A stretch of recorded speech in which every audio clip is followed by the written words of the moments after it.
Alors, bonjour tout le monde, bienvenue aux Instituts d'automne 2024 du Centre Franco. Mon nom est Louis Hull et je suis coordonnateur des Instituts de la série Impact 3.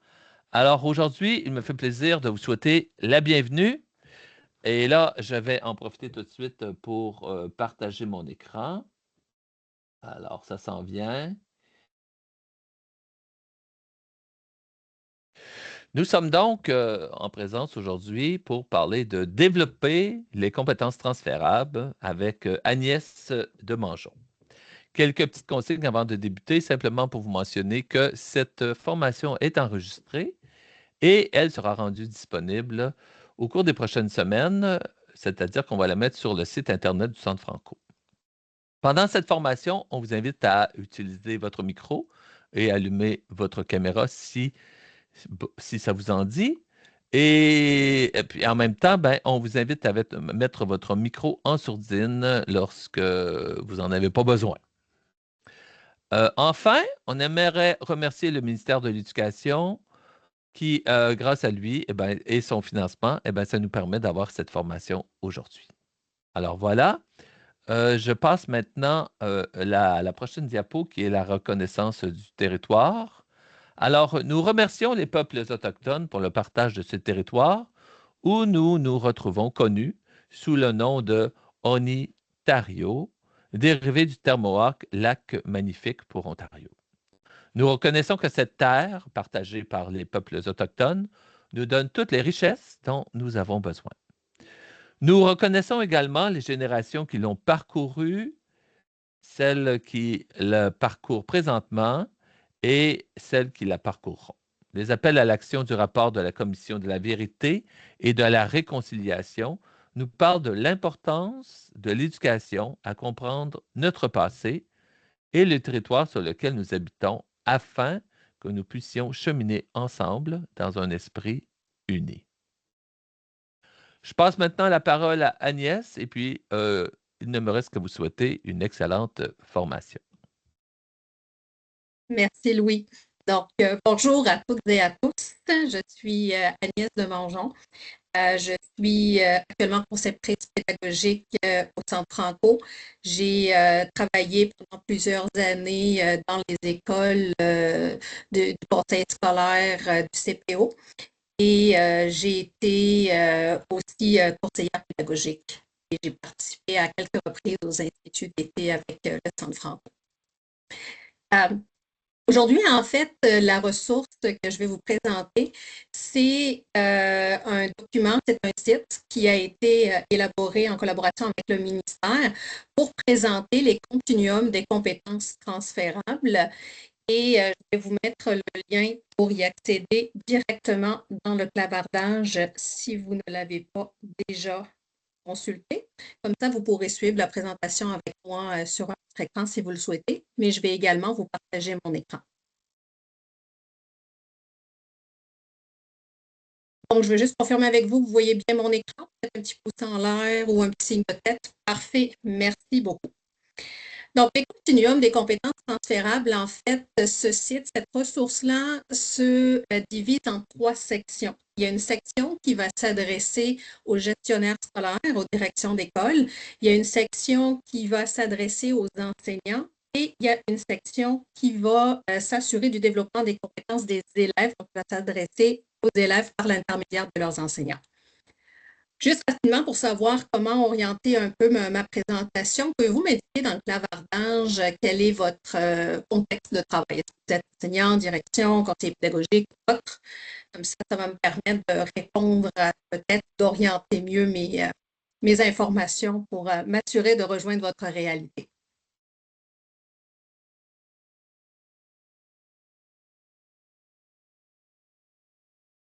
Donc, je vois qu'on a un leader pédagogique tactique avec nous, leader pédagogique tactique appui de direction, soutien à l'apprentissage, direction à la retraite.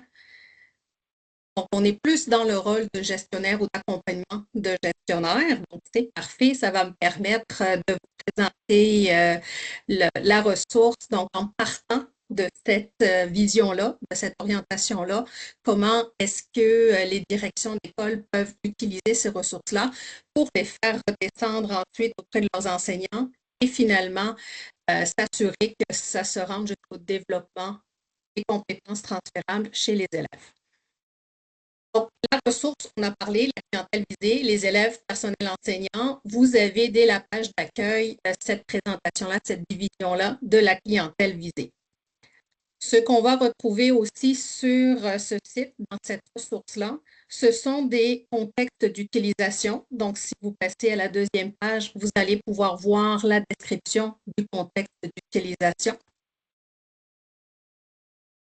Et je vous dirai, ce qui va prendre la majorité de notre présentation aujourd'hui, ce sont les continuums en tant que tels. Donc, dans la section continuum, on va retrouver toutes les ressources qui s'adressent aux élèves, toutes les ressources qui s'adressent au personnel enseignant et les ressources qui s'adressent aux directions. Donc, ces trois divisions-là sont complémentaires les unes aux autres. Elles ne se dédoublent pas. Si vous allez dans la section direction, vous ne retrouverez pas les mêmes informations que la section enseignant ou élève. Donc, en tant que gestionnaire, ce serait pertinent, intéressant d'aller voir l'ensemble de ces ressources, tout comme l'enseignant va pouvoir aller consulter aussi l'ensemble des ressources pour pouvoir s'assurer de s'inscrire de la bonne façon dans ces continuums, de se servir, en fait, je dirais, de la bonne façon de ces continuums. Dans chacune des sections, on va retrouver différents éléments. On va avoir à chaque fois les définitions des compétences. Donc, je vais prendre pour la section élève l'exemple. Le premier exemple, l'apprentissage autonome, première compétence qui est présentée. Et là, on commence tout de suite donc, avec la définition de la compétence. On va avoir ensuite les habiletés à maîtriser. Donc, la ressource détaille précisément comment les habiletés vont être amenées à être maîtrisées, vont être développées pour cette compétence-là. Et vous allez avoir aussi les manifestations. Non, je suis allée trop vite. Quand on passe d'une section ici, donc comprendre la façon dont on apprend, développer sa mentalité de croissance, maximiser son bien-être, on va avoir des contextes d'utilisation et c'est subdivisé ensuite par rapport au niveau scolaire. Bon, peut-être juste pour faire un petit résumé, on a sur chaque page la compétence qui est expliquée. On a la définition de cette compétence-là. Ensuite, on a des thématiques pour mettre en application le développement de cette compétence-là. Et on a une subdivision par niveau scolaire. Donc, première à troisième année, quatrième à sixième année, septième à douzième année. Cela, ça va vous permettre de consulter, de vérifier quelles sont les manifestations possibles à observer chez les élèves selon leur niveau scolaire. Donc, toujours dans mon exemple ici, on se souvient, j'étais pour l'apprentissage autonome. Première thématique, comprendre la façon dont on apprend.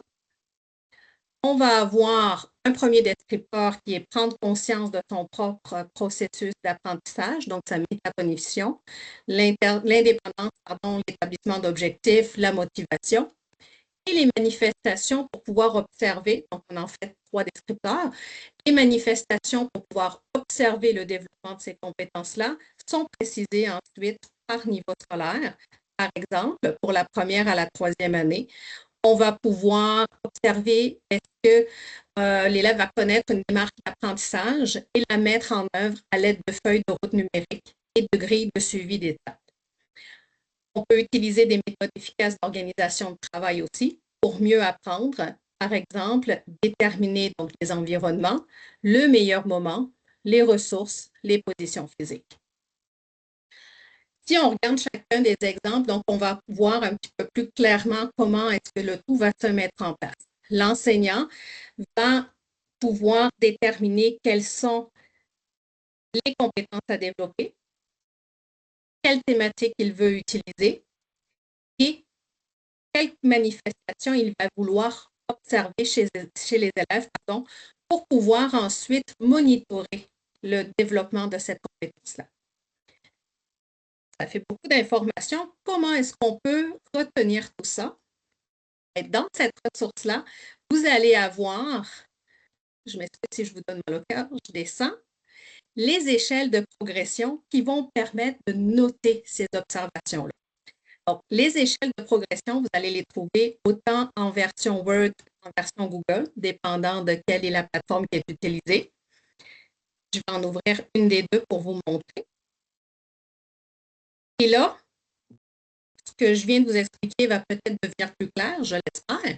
Dans l'échelle de progression, vous allez pouvoir, les enseignants vont pouvoir en fait monitorer le développement des compétences des élèves.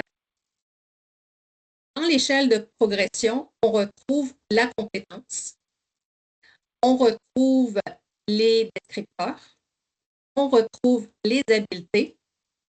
Et là, l'enseignant va pouvoir choisir parmi la liste qui était proposée quelles sont les manifestations à développer, quelles sont les manifestations à observer.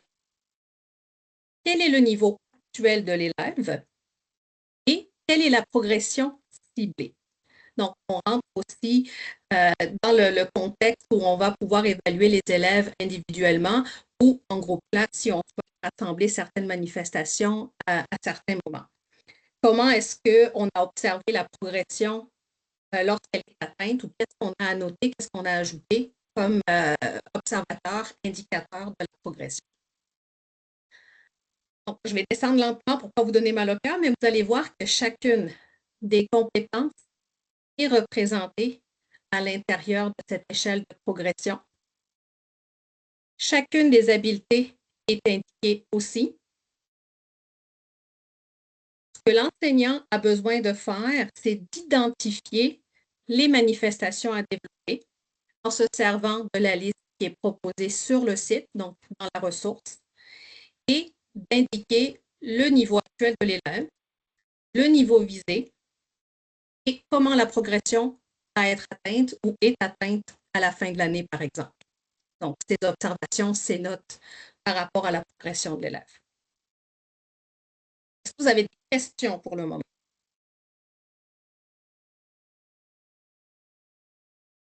Un petit pouce en l'air, un petit signe de tête, juste pour que je vois que ça va bien. Oui? OK. Donc, échelle de progression de l'élève,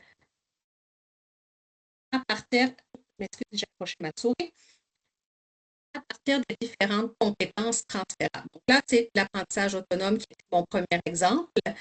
Si je reviens à ma liste de compétences transférables, je vais avoir l'apprentissage autonome, je vais avoir la citoyenneté mondiale qui va également se diviser en thématiques.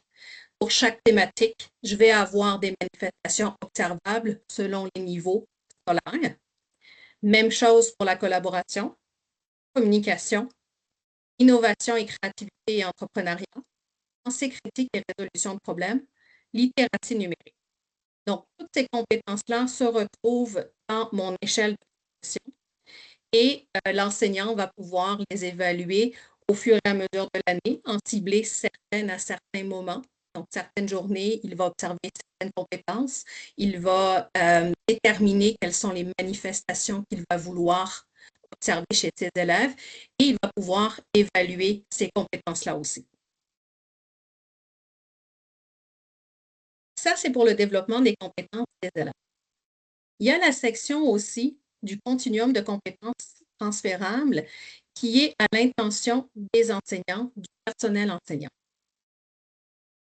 Le personnel enseignant ne va pas développer ses compétences transférables. Le personnel enseignant va développer, par contre, ses stratégies pédagogiques pour développer les compétences transférables des élèves. Donc, on va retrouver, encore une fois, le même type d'arborescence. On commence par cette fois, au lieu que ce soit les compétences transférables, ce sont les stratégies pédagogiques que les enseignants vont pouvoir développer. Lorsqu'on entre dans une des stratégies pédagogiques, on va avoir différentes thématiques, donc pédagogie responsable chez les élèves, par exemple. Les stratégies qui sont proposées avec des indicateurs, des descripteurs. Et lorsque je change de descripteur, les stratégies proposées sont diversifiées aussi, sont différentes. Je descends tranquillement. Donc, vous voyez que certaines ont plus de stratégies, certaines en ont moins, dépendant le contexte, dépendant le thème. Et l'enseignant, les enseignants, en fait, le personnel enseignant va disposer également d'une échelle de progression pour pouvoir s'auto-évaluer, pour pouvoir monitorer en fait sa progression du développement de ses stratégies pédagogiques pour permettre aux élèves de développer leurs compétences transférables. L'échelle de progression se présente un petit peu de la même façon que celle qui était pour les élèves. On a la thématique, donc chacune des thématiques qui est présentée. Dans la première section, cette fois, on a dans le tableau les descripteurs au lieu d'avoir les habiletés. On a les stratégies à mettre en œuvre au lieu d'avoir les manifestations. Mais, comme pour les élèves, le personnel enseignant peut déterminer quel est le niveau auquel il se situe actuellement, quel est le niveau qu'il souhaite atteindre, et ensuite ses notes, ses commentaires sur comment cette progression-là se déroule, comment elle va être atteinte, quand est-ce qu'elle est atteinte. Donc, c'est notes personnelles. On rentre vraiment dans le contexte d'auto-évaluation, de développement de compétences et de stratégies pédagogiques au niveau du développement professionnel personnel. Donc, je vais descendre tranquillement. Vous voyez que chacune des thématiques est représentée dans cette échelle de compétences. Et les descripteurs, je ne vous l'ai pas montré pour l'autre, mais c'est la même chose. Si jamais j'ai besoin de retourner voir quelles sont les stratégies proposées pour ce descripteur-là, lorsque je clique à l'intérieur, on me ramène avec un hyperlien sur le site dans la section concernée et je peux prendre connaissance des stratégies proposées pour aller les intégrer dans mon échelle de progression afin d'auto-évaluer quel est mon niveau actuel et le niveau que je souhaite atteindre. Donc, ça peut être fait, par exemple, dans le cadre de la rencontre annuelle pour le perfectionnement professionnel. Ça peut être discuté avec la direction. Ça peut être fait de manière autonome dans le cadre de, par exemple, voyons, le mot m'échappe, lorsqu'on est un nouvel enseignant, donc le personnel nouvel enseignant dans ces 2 années d'apprentissage. Ça peut être tout simplement aussi utilisé comme moyen de s'assurer qu'on établit des objectifs clairs et qu'on établit des stratégies adaptées pour permettre aux élèves de développer leurs propres compétences transférables. Des questions par rapport à cette section-là, par rapport à l'utilisation du continuum pour le personnel enseignant?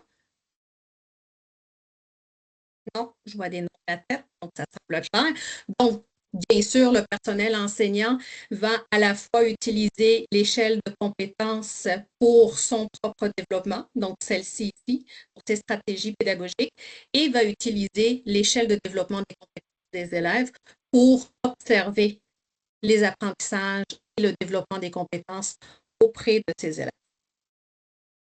En tant que direction, en tant que gestionnaire, il y a aussi un continuum qui est adressé aux gestionnaires scolaires, donc dans la section continuum direction d'école. Cette fois, au lieu de développer des stratégies pédagogiques, les gestionnaires vont pouvoir développer des stratégies de gestion et de leadership. Donc, la ressource se présente sous le même format sensiblement que je dirais les sections pour le personnel enseignant. On va avoir des thématiques qui sont présentées. La thématique ici, s'approprier le changement.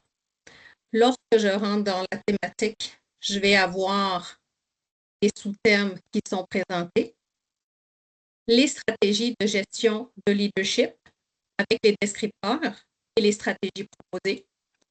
À ma droite, lorsque je change le descripteur, les stratégies s'adaptent sur la gauche. Et il est possible de monitorer tout ça, encore une fois, dans une échelle de progression qui s'adresse cette fois aux directions d'école. Donc, dans sa copie, de l'échelle de progression, la direction d'école va retrouver la thématique, va retrouver les descripteurs.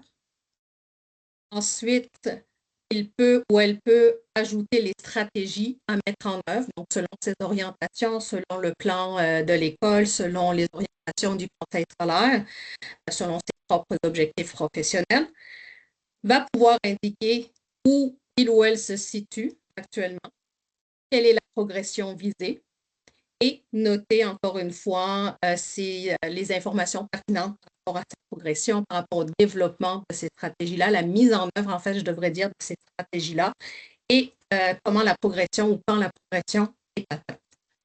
Même concept que les échelles précédentes. Donc, tout ce qui est, toutes les thématiques sont intégrées, tous les descripteurs sont présents, et il est possible d'ajouter nos propres stratégies par rapport en se servant de la liste proposée pour aller développer ensuite les stratégies de gestion et de leadership en vue d'accompagner le personnel enseignant à développer leur stratégie pédagogique, en vue d'aider les élèves à développer leurs compétences transférables. Donc, un peu comme le format entonnoir, la direction d'école développe ses stratégies de gestion et de leadership. L'enseignant développe ses stratégies pédagogiques et en bout de ligne, les élèves développent leurs compétences transférables. Des questions par rapport à l'ensemble pour le moment? Non? OK. Vous êtes tranquille, vous n'êtes pas très questionné comme groupe, là, ça va bien? Écoutez, est-ce que ça va bien ou est-ce que je passe à côté? On va voir. Là, maintenant, ce que je voudrais vous proposer, c'est un petit exercice par rapport à comment est-ce qu'on s'approprie cette ressource-là, comment est-ce qu'on peut utiliser cette ressource-là. Donc, première étape, selon la situation dans laquelle vous vous trouvez, si vous êtes gestionnaire ou si vous accompagnez des gestionnaires, je vais vous inviter à aller ouvrir l'échelle de compétences pour les directions d'école. Si vous êtes enseignant, conseiller pédagogique, accompagnateur pédagogique, je vais vous inviter à aller ouvrir le continuum et l'échelle de progression pour les enseignants. Donc, je pense qu'on a plus de gestionnaires. Je vais aller ouvrir celle-là. On peut aller par les pages, mais vous l'avez aussi directement en haut dans le menu. Quand vous cliquez sur Continuum, l'échelle de progression se retrouve directement en bas du menu déroulant.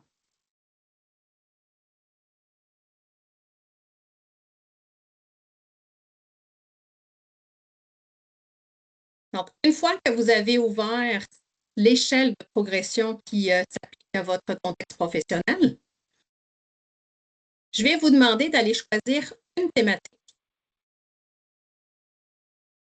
Allez choisir 2 descripteurs. Et pour ces 2 descripteurs-là, allez choisir parmi la liste proposée 2 stratégies chacun que vous pourriez appliquer ou que vous pourriez suggérer aux directions d'école que vous accompagnez ou que vous pourriez appliquer ou suggérer aux enseignants.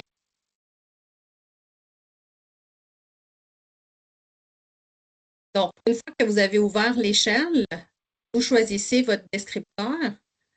Par exemple, si je choisis favoriser une culture de bienveillance, pour pouvoir voir quelles sont les stratégies proposées, je vous rappelle que vous pouvez cliquer sur le lien ici, qui vous amène directement à la page S'approprier le changement.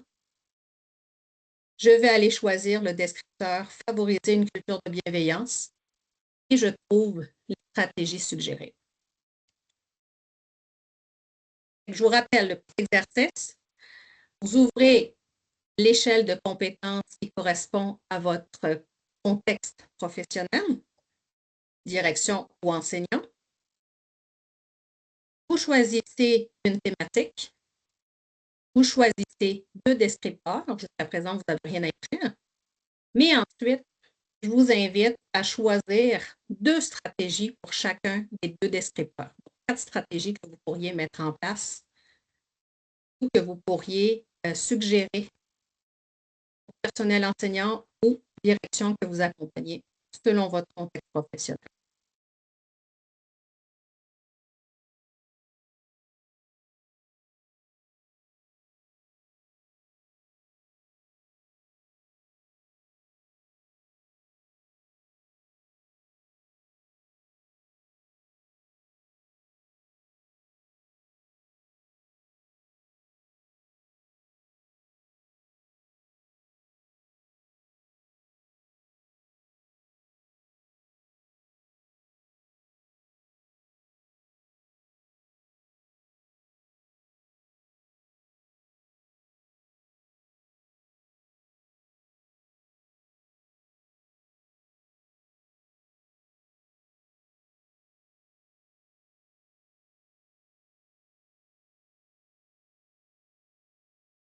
Je vous vois attentif à votre écran, donc j'ai l'impression que tout le monde a réussi à ouvrir l'échelle de compétences. Ça va bien pour ça? Oui. Vous avez réussi à trouver vos descripteurs et à aller lire vos stratégies. Je vois des oui, c'est parfait.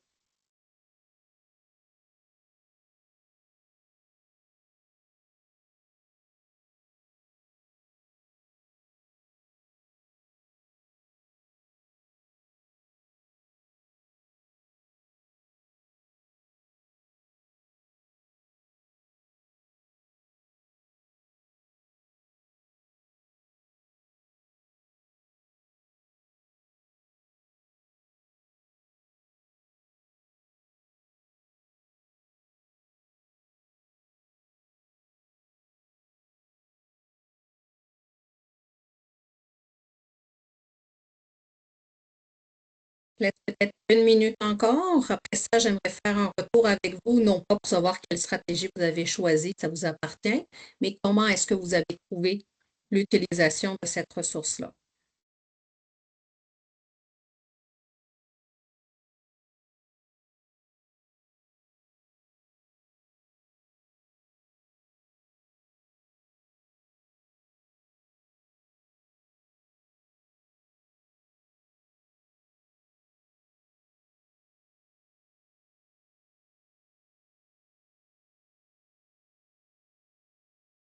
Je vais arrêter mon partage d'écran pour qu'on puisse discuter ensemble.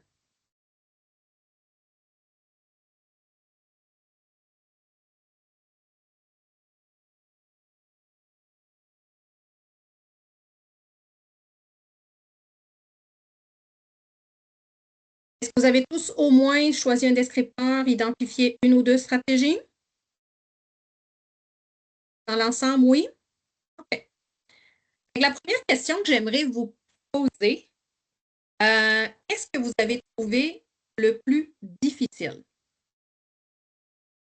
Puis je vous inviterai à lever la main pour ceux qui veulent partager peut-être une difficulté qu'ils ont rencontrée.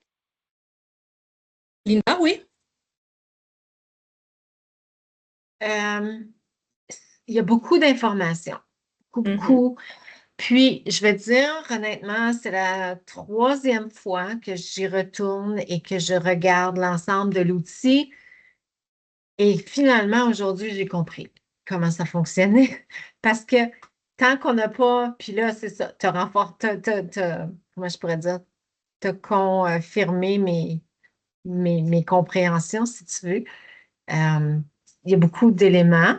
Puis si on ne sait pas dans quel ordre y aller, ça peut être une personne peut se perdre, puis il y a beaucoup, beaucoup d'informations. Ça, j'ai trouvé ça difficile de m'orienter dans la page. OK, parfait. Je vais prendre votre problématique, puis après ça, on va essayer de regarder comment est-ce qu'on peut simplifier, soit si on est enseignant, gestionnaire, ou si on est accompagnateur, comment est-ce qu'on peut justement aller débloquer les gens qui pourraient rencontrer le même type de difficulté. Donc, Paul, oui? Ben, moi aussi, c'est un peu ce que Linda vient de dire. Il y a beaucoup, beaucoup d'informations. On navigue à travers les pages. Mais quand j'ai écrit le commentaire, j'ai plusieurs idées en tête. Je me revois accompagner des directions d'école qui sont en train de faire excuse, leur plan, c'est pas leur PAP, là, mais leur plan Le plan de développement annuel de professionnel. rendement. Oui. Le plan annuel de rendement. Et puis là, je me fiais toujours aux fameuses pages mauves. Puis là, on retournait, mais là, je me dis, hey, moi, c'est la première fois que je l'explore. Là, je me dis, waouh, waouh, OK, là, c'est bon, là, comme c'est. Oui, il va falloir que je me pratique, il va falloir que je me l'approprie, mais moi, j'aime ça quand c'est électronique, puis c'est fait de cette façon-là. Un coup que tu l'as, là, comme Linda dit, elle m'a pris 3 fois, un coup que tu l'as, je pense que naviguer à l'intérieur de ça, je pourrais définitivement appuyer des directions d'école qui font soit leur plan annuel, ou même, j'avais une question d'une direction qui me disait comment tu accompagnes les enseignants quand ils font leur PAP?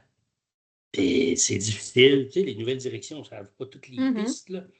Mais là, je me disais, hey, je me suis fait un lien, puis prochaine fois que je vais avoir cette question-là, c'est sûr que je vais ouvrir ce lien-là. Voilà mon commentaire. Parfait. Merci, Paul. Est-ce qu'il y a d'autres défis rencontrés que vous souhaiteriez partager? Est-ce que quelqu'un d'autre voudrait prendre la parole?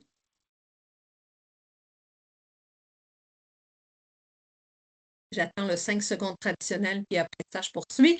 Donc, peut-être pour aller alimenter les réflexions, alimenter le fonctionnement par rapport donc, au point soulevé par Linda et Paul au niveau de comment se retrouver dans la ressource.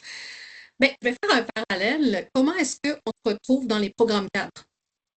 Dans les programmes cadres, on a différents cours qui sont présentés, on a différentes sections aussi, différents thèmes, on a les attentes, on a les contenus d'apprentissage, il y a beaucoup d'informations, beaucoup de choses. Donc, première étape, c'est d'y aller un morceau à la fois. La façon aussi, je vous dirais, de comment s'approprier la ressource, c'est d'aller, puis je pense que Linda et Paul, vous l'avez probablement fait de cette façon-là aussi, d'aller jeter un coup d'œil général pour voir qu'est-ce qui est disponible, mais ensuite de retenir qu'est-ce que je vais prioriser pour ma pratique, pour mon fonctionnement, pour mon accompagnement d'une direction, pour mon accompagnement des élèves. Qu'est-ce que je vais faire en premier? Quelle est la première pierre que je vais poser? Donc, on va pouvoir ensuite, à travers de ça, naviguer dans la section qui est concernée. Si on regarde dans nos sections, dans les continuums, on va avoir donc celui pour les élèves, celui pour le personnel enseignant, celui pour les directions. Quel est celui que je veux explorer en premier? Quel est celui que je veux m'approprier en premier? Quel est celui que je vais mettre en pratique en premier, dépendant du rôle que je joue? Donc, un enseignant peut vouloir choisir le développement de ses compétences en premier, puis ensuite de passer par la mise en œuvre des compétences pour les élèves, ou l'inverse, commencer par les élèves, puis ensuite développer ses propres compétences. Une direction d'école pourrait vouloir mettre en place le continuum pour lui personnellement, et ensuite, comme Paul le disait, amener les enseignants à utiliser le continuum dans leur pratique pédagogique lors de rencontres, le plan de perfectionnement annuel, par exemple, etc., d'amener une ou deux questions qui sont reliées avec ce continuum-là, qui permettrait d'alimenter les questionnements et les réflexions. Donc, c'est vraiment la possibilité à chacun de se l'approprier de la façon dont il souhaite, mais effectivement, je dirais une étape à la fois, une bouchée à la fois. En même temps, lorsque vous avez ouvert l'échelle de compétences, qu'est-ce que vous avez observé? Quels défis vous avez rencontrés aussi?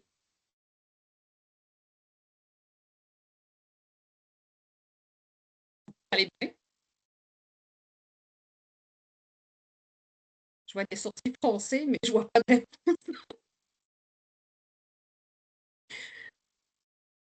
Okay, je vais y aller avec ma propre observation. La première fois que j'ai ouvert la ressource aussi, l'échelle de compétences, je trouvais que ça avait l'air d'un document quand même assez volumineux une fois que c'est complété, une fois que c'est rempli.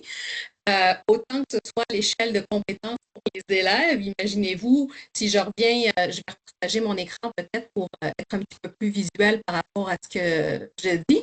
Donc, si on retourne dans le continuum pour les élèves, au niveau des compétences transférables, on a 7 compétences qui sont représentées.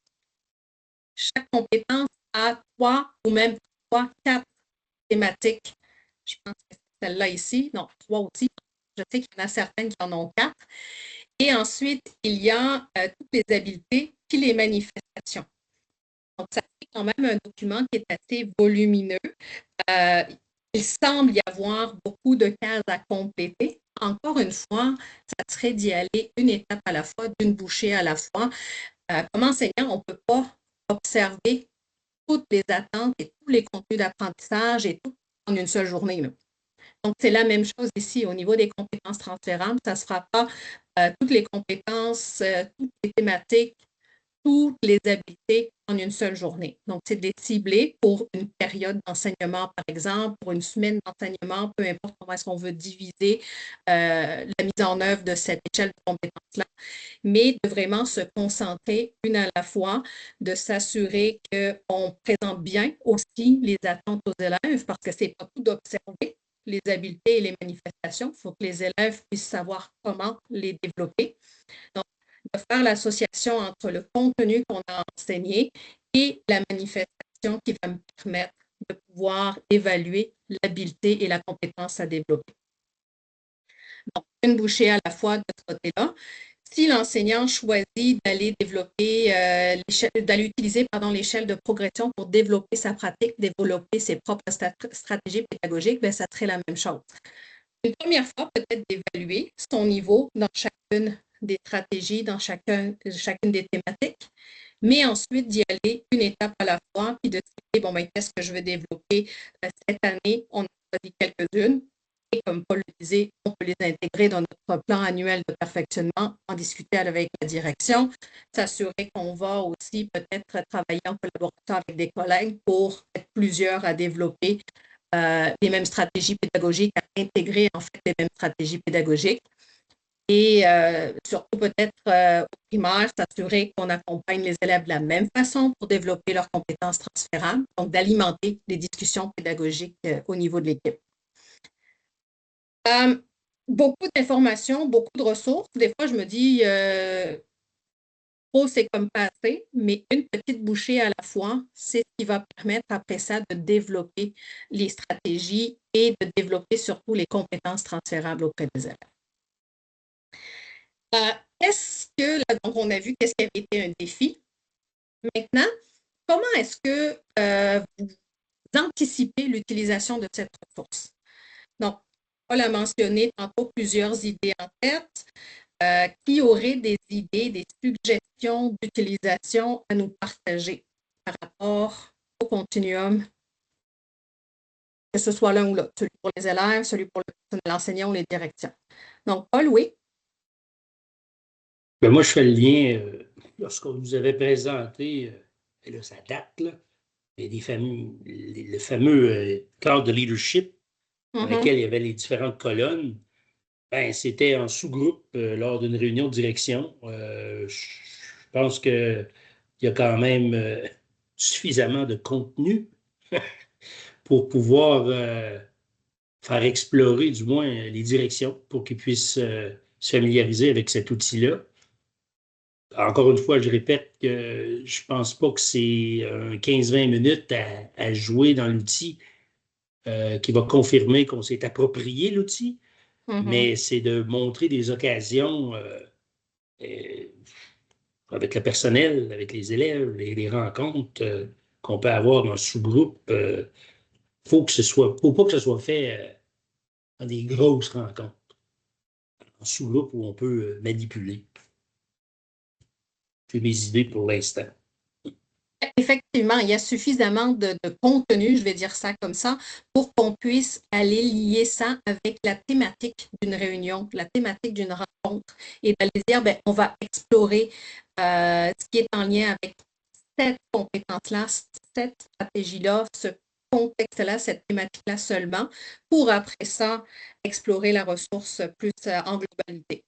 Donc, on peut se servir effectivement du thème de la rencontre pour aller présenter une petite portion de la ressource dans une rencontre du personnel, dans une rencontre de direction, faire une mise en application aussi peut-être avec un descripteur, un petit peu comme on a fait avec une stratégie ou deux stratégies qu'on veut intégrer, soit dans notre plan d'école, dans notre plan d'amélioration, dans notre plan de rendement, puis ensuite partir de là pour poursuivre l'exploration de la ressource.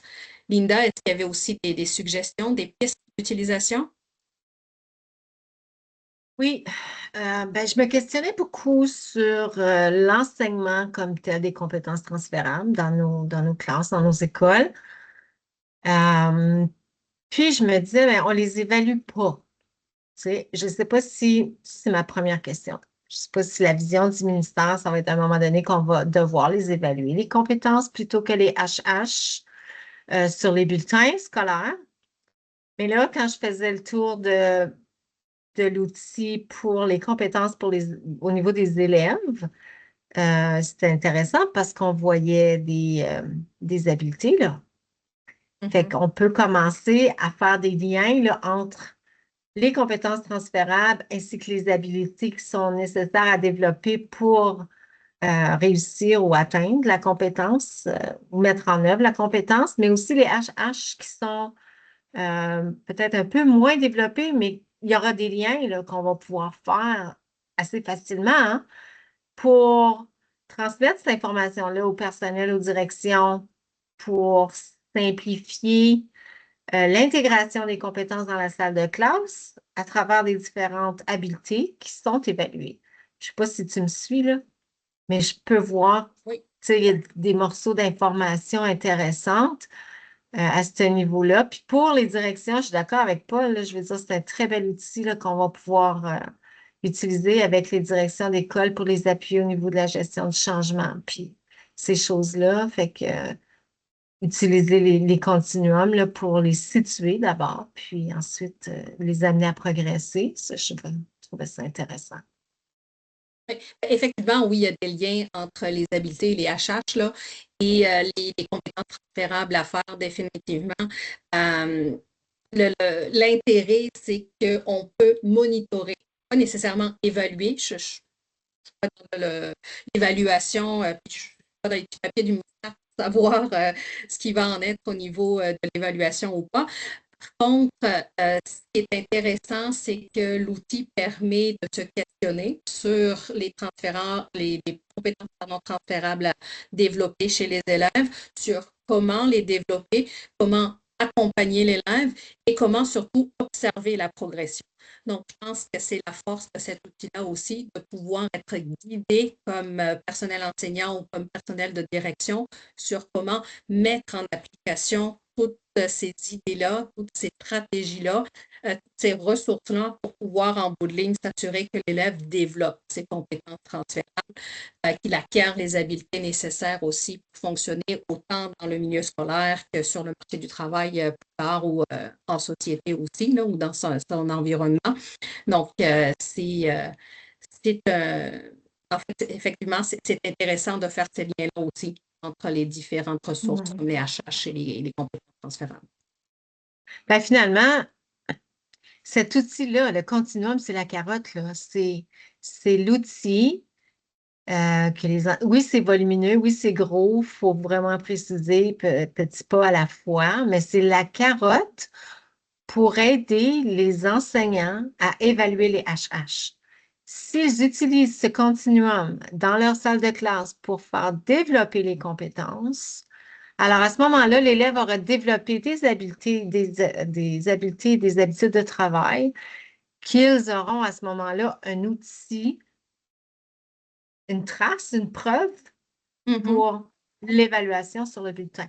Parce qu'il ne faut pas se leurrer, je veux dire, oui, de façon inconsciente et automatique, les enseignants vont faire développer les compétences transférables, mais de façon systématique et volontaire, ça ne se fait pas toujours, mais ça, c'est une belle carotte pour ensuite les amener à pouvoir évaluer les HH au niveau du bulletin. Effectivement, c'est une façon de pouvoir planifier les stratégies qui vont être utilisées dans l'objectif de développer les habiletés et les compétences transférables. Donc, ça amène un côté intéressant au niveau de la planification, de l'intention pédagogique. Une fois que je complète l'échelle de compétences, là, j'ai défini mon intention, j'ai défini mes stratégies, j'ai défini les manifestations que je veux observer. Donc, on est vraiment dans la mise en application après ça concrète, mais tout le processus de réflexion s'est fait avant et il a été guidé. Moi, ce que je trouve intéressant aussi, c'est qu'avec toutes les ressources qui sont là, toutes les informations qui sont là dans la ressource, on est guidé à travers ce processus de réflexion-là. Il y a des thématiques qui sont développées, il y a des stratégies qui sont suggérées, il y a des descripteurs qui sont proposés. Donc, ça devient quand même un exercice intéressant, mais on n'est pas lâché dans le vide pour faire cette réflexion-là. Il y a un guide qui nous accompagne autant comme enseignant que comme gestionnaire pour pouvoir développer cet outil de monitorage. D'autres questions, d'autres commentaires par rapport à ça? Il nous reste une dizaine de minutes. J'aimerais vous proposer un deuxième exercice. Là, cette fois, allez ouvrir l'échelle pour les élèves. je vais aller à mon écran faire la même chose avec vous. Je suis dans le continuum, j'ouvre l'échelle de progression pour les élèves. Je vais vous inviter à choisir une compétence, une habileté, et voir comment est-ce que vous pouvez lier les habiletés avec une manifestation. Donc, on n'en fera pas autant que tantôt, là, une.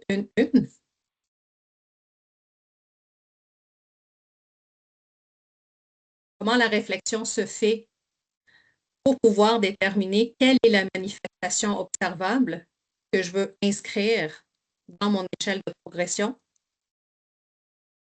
considérant l'habileté que je souhaite faire développer chez mes élèves par rapport à la compétence qu'ils doivent acquérir.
Donc, si je vous demande maintenant, je sais que je vous presse un peu, mais on fait juste une mise en application. Si je vous demande maintenant, est-ce que le lien habileté-manifestation est facile, a été facile?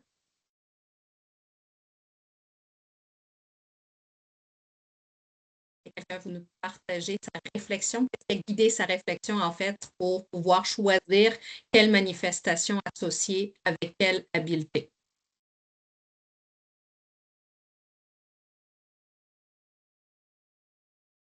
Je pensais que les manifestations étaient juste en dessous des habiletés dans le continuum, mais j'imagine que non. Les manifestations possibles, en fait, ce sont les descripteurs. Je vais les descripteurs, là, il n'y a pas de thème vraiment, mais les sous-thèmes. Développer sa mentalité de croissance, par exemple, on a croire en sa capacité, persévérer pour surmonter, s'autoréguler. Ça, ce sont des sous-descripteurs. Les manifestations, c'est ce qui va être présenté ensuite en subdivision selon le niveau scolaire. Donc, si je regarde première à troisième année, dans les manifestations possibles, j'ai découvert situation, prendre plaisir. Donc, c'est ça ici, les manifestations qu'il faut sélectionner pour les inclure dans l'échelle de progression ensuite en l'associant avec une habileté. OK. Oui? Donc, effectivement, il y a comme une petite sous-division, puis au niveau de la... Oh, j'ai pas été à la bonne page. Au niveau de la navigation, il ne faut pas oublier d'aller premièrement dans la thématique et ensuite d'aller dans le niveau pour pouvoir observer les manifestations, pour pouvoir lire en fait les manifestations possibles. Donc, première à troisième année, quatrième à sixième année. Si je descends, en fait, je suis pas obligée de passer par le bouton pour la septième à la 12e année. Donc, c'est ces manifestations-là que l'enseignant va pouvoir cibler et intégrer dans l'échelle de progression pour ensuite évaluer le niveau actuel de l'élève, indiquer en fait le niveau actuel de l'élève et la progression ciblée. Oui, Paul. C'est juste une question d'ordre technique. Oui. J'essayais de me mettre dans une posture où je suis avec quelqu'un qui veut l'utiliser. Dans la copie, c'est écrit « modifier une copie ». Et ensuite, j'ai la fenêtre qui ouvre. Connectez-vous pour créer un compte pour modifier ce document. Devenant se créer un compte, mais c'est un compte où ça? Ça va dépendre de la plateforme que le conseil scolaire ou que la personne utilise dans son environnement professionnel. Donc, si on clique sur, si je reviens à mes échelles de progression, j'ai la version en Word, donc dans l'environnement Office 365, puis j'ai la version G Suite pour les personnes qui sont dans l'environnement Google. Dépendant de quelle version on va utiliser, automatiquement, la connexion, la synchronisation va se faire avec l'environnement choisi. Donc, ça va ouvrir un Google Document si on est dans la suite, dans la G Suite, ou ça va ouvrir la version Word Office 365 en ligne si on est dans l'environnement Microsoft. Bien, en tout cas, moi, comme c'est là, j'ai un message de se connecter. J'ai essayé d'ouvrir la version Word, puis de technique, là, je pourrais m'amuser plus tard, mais... Moi non plus, Paul, je ne suis pas capable. Avec notre courriel du Centre Franco, on n'est pas capable. Puis, je ne l'ai pas essayé avec Google, mais je pourrais. Là. Il demande une connexion, effectivement. Écoutez, je vais signaler ça. Ben, je pense que si on veut l'utiliser de façon efficace, il ne faudrait pas imprimer tout ça parce que Dieu sait que ça serait une méchante Bible. Mais et surtout, ça n'aiderait pas à l'utiliser une bouchée à la fois. Ben non, ben non. Voilà. Donc, de le remplir en ligne, effectivement, ça amène un côté évolutif aussi de l'échelle de progression. C'est un détail, mais advenant qu'on veut y retourner dans, je ne sais pas moi, 3 semaines, penses-tu que ce petit pépin-là peut être réglé? Et moi, je vais le signaler, puis je ne peux pas nécessairement vous dire dans combien de temps, mais je vais indiquer que la façon de faire la copie est peut-être à revoir. Paul, excuse-moi, Agnès. Paul, peut-être que tu pourrais essayer de mettre ton code du Centre Franco. Tu l'as essayé? Parce que le code du Centre Franco, c'est avec 360. Fait que peut-être que ça fonctionnerait. En tout cas, je ne veux pas interrompre la formation, là, mais si tu l'as besoin, même ça peut être réglé, peut-être que c'est une option à considérer. À suivre, c'était juste un détail. Oui, exactement. Oh, mais merci de l'avoir signalé, par contre, effectivement. Je ne sais pas s'il vous reste des questions. Moi, je suis encore disponible. Je vois que Louis a partagé le formulaire de rétroaction aussi pour cette formation-là, cette présentation-là, en fait, je devrais dire. Moi, Agnès, avant les dernières questions, je vais juste prendre quelques instants pour te remercier pour cette excellente présentation de ressources. Je vais arrêter l'enregistrement, puis je reviens avec un dernier commentaire.